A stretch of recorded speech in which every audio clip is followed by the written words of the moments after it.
नमस्कार दोस्तों, the exam care में आप सभी का स्वागत है।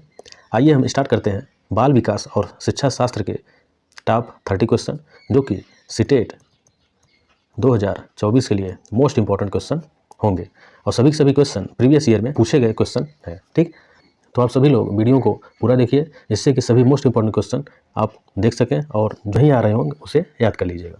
जो भी साथी हमारा प्रीवियस प्रैक्टिस सेट नहीं देखे हैं, पिछला प्रैक्टिस सेट नहीं देखे हैं, वो हमारे यूट्यूब चैनल के प्ले लिस्ट में जाके देख सकते हैं। ठीक, आते हैं अपने प्रैक्टिस सेट पर। तो क्वेश्चन नंबर 151, 151 प्राक संक्रियात्मक अवस्था है। तो जो प्राक संक्रियात्मक अवस्था है, किस अवस्था को माना जाता है, ये देखिए सीटेट में पूछे गए क्वेश्चन है। ठीक, प्रीवियस ईयर में। तो यहाँ पे देखिएगा जन्म से 24 माह तक, 2 से 7 वर्ष तक, 7 से 11 वर्ष या फिर 11 वर्ष को। तो जो प्राक संक्रियात्मक अवस्था है वो हमारा माना जाता है 2 से 7 वर्ष तक। तो ऑप्शन बी क्या हो जाएगा, यहाँ पे राइट हो जाएगा। आते हैं नेक्स्ट क्वेश्चन। क्वेश्चन नंबर 152 किसे किशोर मनोविज्ञान के पिता के रूप में जाना जाता है। तो किशोर मनोविज्ञान पिता के नाम से किसे जाना जाता है, स्टैनली हॉल को जाना जाता है या फिर गैरिसन को या फिर गैसेल या थॉर्नडाइक को। तो देखिएगा 152 का जो राइट आंसर हो जाएगा वो हो जाएगा स्टैनली हॉल। जो स्टैनली हॉल को क्या कहा जाता है, क्या माना जाता है, किशोर मनोविज्ञान के पिता। आते हैं नेक्स्ट क्वेश्चन। क्वेश्चन नंबर 153 भाषा की सापेक्षता प्रकल्पना किसने प्रतिपादित की। तो जो भाषा की सापेक्षता प्रकल्पना किसने प्रतिपादित किया था, पियाजे ने, युंग ने, वाइगोत्स्की ने या फिर वार्फ ने। तो 153 का जो देखिए राइट आंसर हो जाएगा वो हो जाएगा वार्फ ने। वार्फ ने क्या किया था कि भाषा की सापेक्षता का प्रतिपादन किया था। तो डी आंसर यहाँ पे राइट है। आते हैं नेक्स्ट क्वेश्चन 154। क्वेश्चन नंबर 154 मूर्त संक्रियात्मक अवस्था है। तो जो मूर्त संक्रियात्मक अवस्था है, किस अवस्था को माना जाता है, ये भी देखिए इंपॉर्टेंट क्वेश्चन बहुत है। जन्म से 24 माह तक, 2 से 7 वर्ष, 7 से 11 वर्ष, 11 से अधिक। तो 154 का हमारा राइट आंसर हो जाएगा सी। 7 से 11 वर्ष तक के आयु के बच्चों को क्या माना जाता है, मूर्त संक्रियात्मक। ठीक, आते हैं नेक्स्ट क्वेश्चन। क्वेश्चन नंबर 155 किसने यह मत दिया था कि भाषा विचार की अंतः वस्तु का निर्धारण करती है। तो जो भाषा है वो विचार की अंतः वस्तु का क्या करती है, निर्धारण करती है। यह किसने मत दिया था।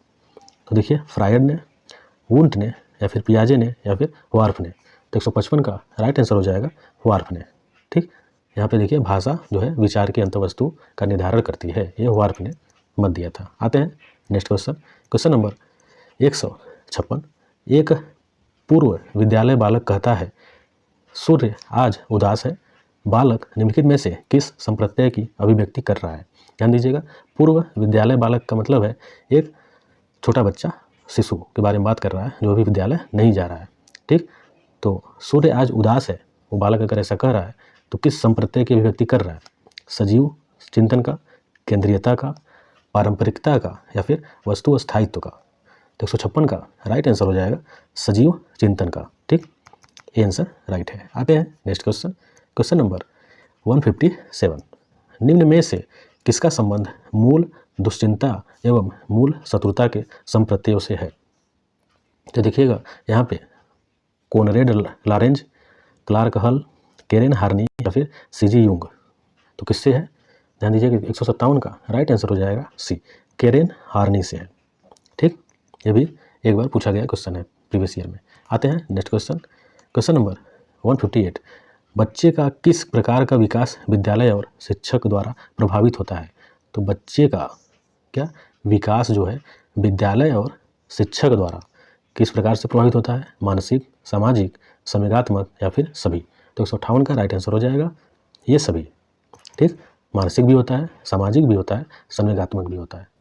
तो डी आंसर राइट हो जाएगा। आते हैं नेक्स्ट क्वेश्चन। क्वेश्चन नंबर 159 किसने मूलभूत विश्वास बनाम अविश्वास को विकास का प्रथम अवस्था के रूप में प्रस्तावित किया। तो ध्यान दीजिएगा किसने, मतलब इस मनोवैज्ञानिक ने क्या किया कि मूलभूत विश्वास और अविश्वास को विकास का क्या किया, प्रथम अवस्था के रूप में प्रतिपादित किया, प्रथम अवस्था के रूप में। तो देखिए फ्रायड थे, पियाजे थे, फ्राम या फिर एरिक्सन।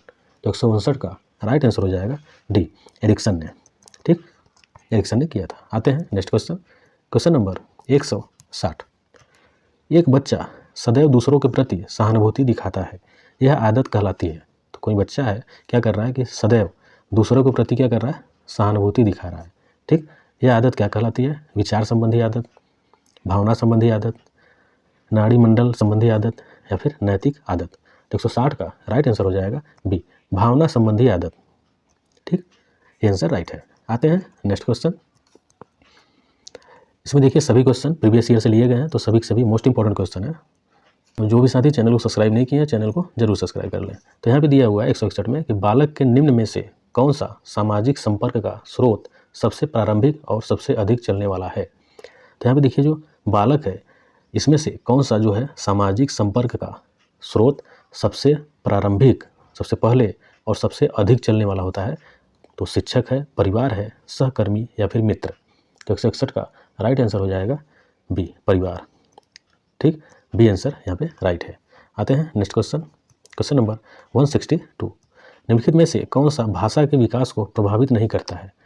तो भाषा के विकास को क्या कर रहा है? प्रभावित नहीं करता है। नहीं पे ध्यान दीजिएगा। तो यहाँ पे क्या है? कौन सा? परिपक्वता, अभिप्रेरणा, स्वास्थ्य या फिर लंबाई या वजन। 162 का राइट आंसर हो जाएगा डी, लंबाई या वजन। जो लंबाई या वजन है वो भाषा के विकास को प्रभावित नहीं करता। बाकी भाषा के विकास को प्रभावित करने वाले कौन होंगे? तो परिपक्वता होगा, अभिप्रेरणा भी होगा, स्वास्थ्य भी होगा। ठीक, डी आंसर यहाँ पे इस क्वेश्चन का राइट आंसर है। आते हैं next question, question number 163। Kohlberg के सिद्धांत के अनुसार कौन सी अवस्था पर एक व्यक्ति का निर्णय दूसरे के अनुमोदन, पारिवारिक आकांक्षाओं, पारंपरिक मूल्यों एवं समाज के नियमों पर आधारित है। तो पूर्व पारंपरिक, पारंपरिक, पश्चिम पारंपरिक या फिर पूर्व पश्चिम पारंपरिक। तो इसमें देखिए क्वेश्चन को अच्छे से पढ़िए। तो जो कोहलबर्ग का एक सिद्धांत है इनके अनुसार क्या कि अवस्था पर एक, कौन सी अवस्था पर एक व्यक्ति का जो निर्णय है दूसरों के अनुमोदन, पारिवारिक आकांक्षाओं, पारंपरिक मूल्यों और जो समाज के नियमों पर आधारित होता है। तो इसमें देखिए जो राइट आंसर हो जाएगा 163 का वो होगा बी, पारंपरिक। ठीक, पारंपरिक अवस्था। आते हैं नेक्स्ट क्वेश्चन, क्वेश्चन नंबर 164। बालक के भाषा विकास में मुख्य योगदान देने वाली संस्था है। तो जो बालक है उसके भाषा के विकास में मुख्य योगदान देने वाली संस्था कौन है? परिवार है, विद्यालय है, जन संचार माध्यम है या फिर पत्र पत्रिकाएं हैं। तो 164 का जो राइट आंसर हो जाएगा वो हो जाएगा ए, परिवार। ठीक, आते हैं नेक्स्ट क्वेश्चन, क्वेश्चन नंबर 165। निम्नलिखित में से कौन सी संज्ञानात्मक प्रक्रिया है? तो देखिएगा संज्ञानात्मक प्रक्रिया कौन सी है? खेलना, प्रतिवृत्ति क्रियाएं, चिंतन या फिर दौड़ना। इसमें से देखिएगा जो हमारा राइट आंसर होगा वो होगा सी, चिंतन। संज्ञानात्मक प्रक्रिया कौन सा है? चिंतन करना। ठीक, आते हैं नेक्स्ट क्वेश्चन, क्वेश्चन नंबर 166। कौन से आयु समूह के एरिक्सन ने विकास की 8 अवस्थाएं प्रस्तावित की? तो जो 8 अवस्थाएं प्रस्तावित की हैं किसने? एरिक्सन ने। किसकी? विकास की 8 अवस्थाएं प्रस्तावित की हैं। तो किस आयु समूह के लिए? जन्म से मृत्यु तक के लिए, जन्म से बाल्यावस्था तक या फिर जन्म से किशोरावस्था तक या फिर जन्म से युवावस्था तक। तो देखिएगा 166 का जो राइट आंसर होगा वो होगा ए, जन्म से मृत्यु तक की 8 अवस्थाओं में जो है एरिक्सन ने क्या किया है? विकास की 8 अवस्थाएं प्रस्तावित की हैं। आते हैं नेक्स्ट क्वेश्चन, क्वेश्चन नंबर 167। निम्न में से शैशवावस्था की विशेषता नहीं है। तो देखिए नहीं पे ज़्यादा ध्यान दिया करिए। कौन सा नहीं है? किसका? शैशवावस्था की। ठीक, शारीरिक विकास की तीव्रता, मानसिक क्रियाओं की तीव्रता, दूसरों पर निर्भरता या फिर नैतिकता का होना।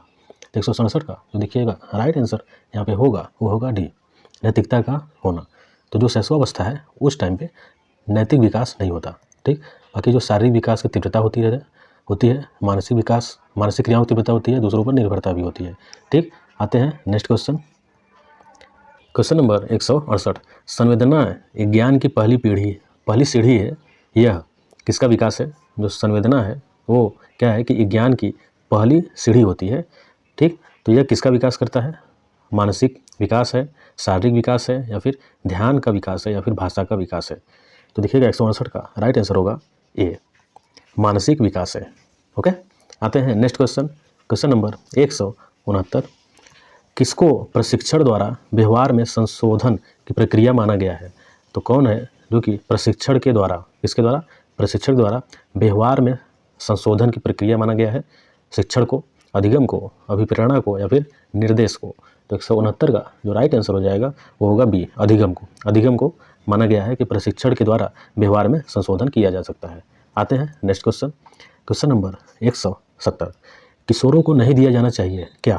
जो किशोर हैं उनको नहीं दिया जाना चाहिए, क्या नहीं दिया जाना चाहिए? अभिप्रेरणा, सहानुभूति, लालच या फिर जिम्मेदारियां उठाने के अवसर। तो लालच नहीं देना चाहिए।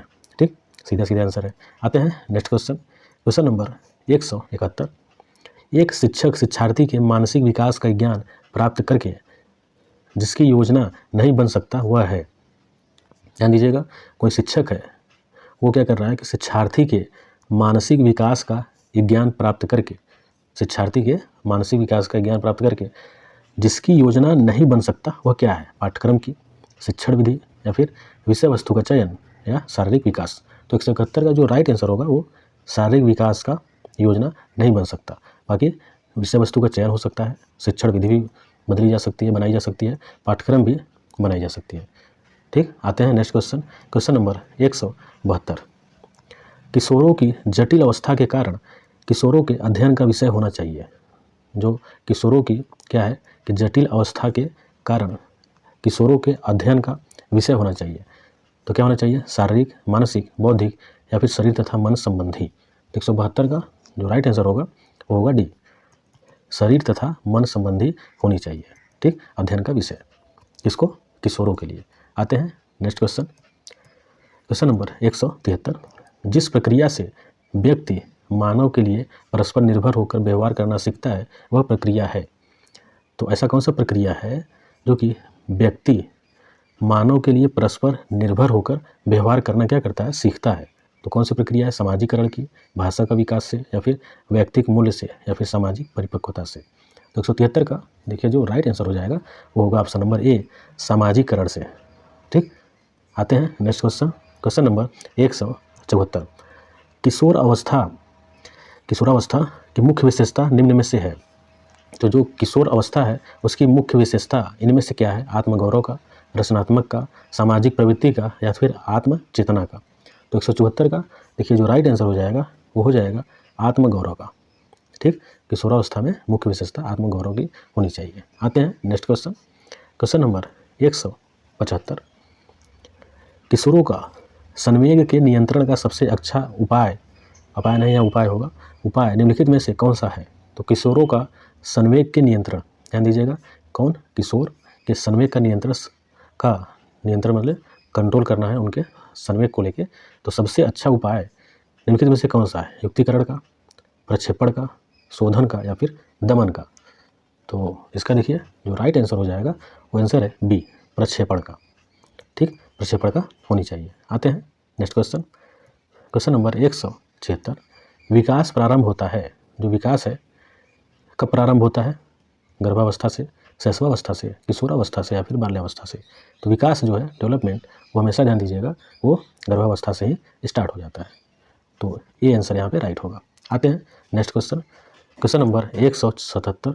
सीखना है एक जटिल, सीखना मतलब अधिगम, ध्यान दीजिएगा, अधिगम है एक जटिल, क्या जटिल? मानसिक प्रक्रिया है, एक जटिल मानसिक प्रक्रिया है, एक जटिल शारीरिक प्रक्रिया है, एक जटिल सामाजिक प्रक्रिया है या फिर एक जटिल नैतिक प्रक्रिया है। तो 177 का जो राइट आंसर हो जाएगा वो देखिए होगा ये, मानसिक प्रक्रिया है। तो सीखना हमारा एक प्रकार का मानसिक प्रक्रिया होता है जो कि एक जटिल प्रक्रिया है। ठीक, आते हैं नेक्स्ट क्वेश्चन। Question number 178। बालक बालिकाओं को सर्वाधिक समायोजन करना पड़ता है।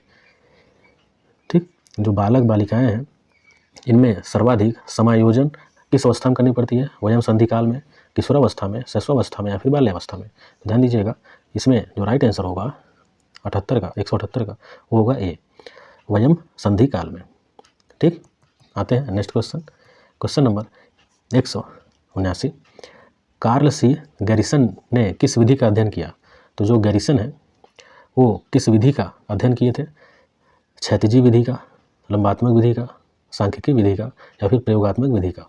ये भी क्वेश्चन देखिए सीडीपी सब्जेक्ट में सीटेट द्वारा पूछी गई क्वेश्चन है। ठीक, प्रीवियस ईयर में। तो यहाँ पे जो होगा किस विधि का अध्ययन किए थे गैरिसन ने? वो है बी, लंबात्मक विधि का अध्ययन किए थे। ठीक, इसको याद कर लीजिएगा। आते हैं नेक्स्ट क्वेश्चन। Question number 180। मिथ्या परिपक्वता का काल कहा जाता है। मिथ्या और परिपक्वता का जो काल है किस अवस्था को कहा जाता है? शैशवावस्था को, बाल्यावस्था को, किशोरावस्था को या फिर प्रौढ़ावस्था को। तो 180 का जो राइट आंसर हो जाएगा वो है बी, बाल्यावस्था को कहा जाता है। ठीक, पहले भी ये क्वेश्चन हो चुका है। तो यहाँ पे देखिएगा हमारा जो 30 प्रश्न है वो यहाँ पे कंप्लीट हो गया है और सभी प्रीवियस ईयर में पूछे गए क्वेश्चन है। ठीक, तो आप सभी लोग वीडियो को पूरा देखा करिए, जिससे कि सभी इंपॉर्टेंट क्वेश्चन आप समझ सकें और जो ना आ रहे हैं उसको याद कर सकें। तो मिलते हैं अगले प्रैक्टिस सेट में, तब तक के लिए नमस्कार।